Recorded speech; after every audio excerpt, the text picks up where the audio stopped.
السلام علیکم ورحمت الله وبرکاته. هر چرته چې الله مو ښاد آباد او خوشحاله لرم. الله مو د غمونو، تکلیفونو، پریشانو، مصیبتونو او آفتونو نه وساتلی کا او الله مو د زړه ټول مرادونه پوره کا.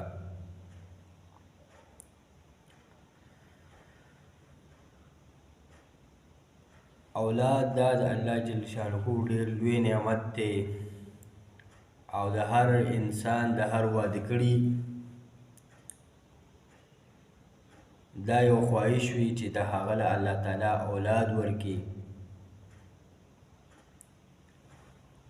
او هغه هم د پلار په شان دغه لویه رتبه د عظیمه رتبه دا هغه ته حاصله شي.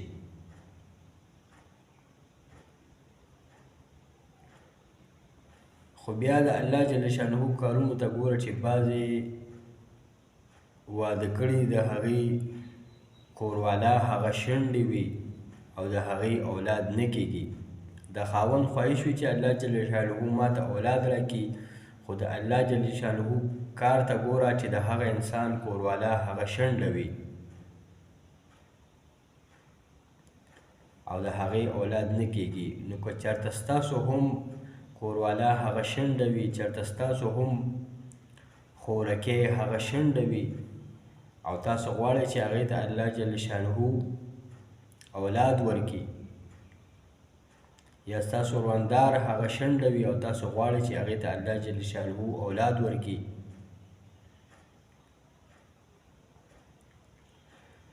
نو دا وظیفه بیا د ستاسو دپاره ده، ستاسو د میندو، د خویندو، ستاسو د بیبیانو او ستاسو د روندیانانو دپاره دا وظیفه ده.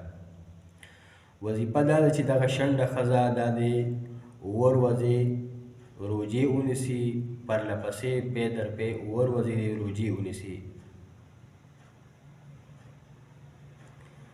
او کله چې 7 ورځې روجې ونیسي نو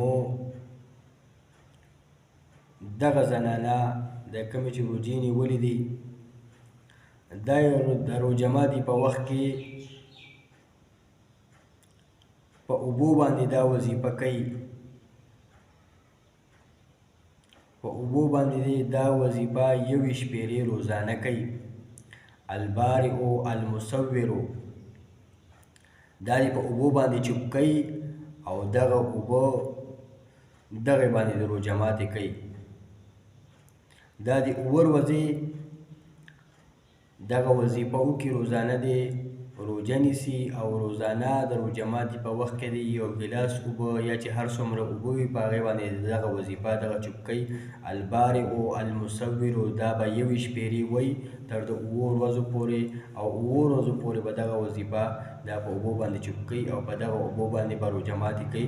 نو انشاءالله تعالی د دغه وظیفې په برکت سره به د دغه زنانه دغه شنډوالی دا ختم شي او الله جل شانه به ته اولاد ورکړي او په اولاد کې به ته الله جل شانه نارینه اولاد ورکړي. د هر انسان خواهش وي چې هغه ته اولاد میلو شي، الله ورته اولاد ورکړي، خو په اولاد کې بیا نارینه اولاد دا د الله جل شانه ډېر لوی نعمت دی او الله جل شانه به ته نارینه اولاد ورکړي. امید دی چې په دغه وظیفه باندې به تاسو پېښ شوي یې او که چېرته په دغه وظیفه باندې تاسو نه یې پېښ شوي نو دغه ویډیو کې زما د وټساپ نمبر موجود دی، په هغې باندې زما سره رابطه کولی شئ.